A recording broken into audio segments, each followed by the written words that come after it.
48. Ben bir senelik bir okudum. Bir seneden sonra 4. senede Kur'an okuyorum. Yani bu yaşta okumak falan nasıl bir duygu? İyidir. Allah herkese kısmet etsin ile. Bütün gençlere tavsiye ediyorum. Bir de yaşlı analarına kadar da tavsiye ediyorum. Öğrensinler. Kur'an iyi bir şeydir. Kur'an olsa huzur da vardır. O evki namaz ola, oruç ola, evde huzur da olur. Herkes çocuklarına bu pislikten sahip çıksın. Çevre çok dolu pisliktir. Göçe başları hep bir dolu pisliktir. Bütün analara söylüyorum. Babalar gene misafirdir evde.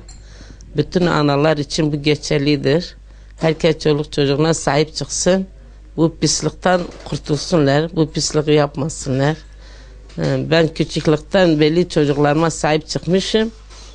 Camilerde, derneklere, her şeye ben çocuklarımı götürmüşüm. Ama şimdi büyük olmuşlar, gücüm yetmeyecek, onu demiyorum. Yani ben çocuklarım çok şükür şimdi bugünlükte pislikte yoktular.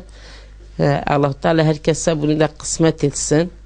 Allah Teala bu Mustas derneklerinden razı olsun. Allah binleri bin etsin.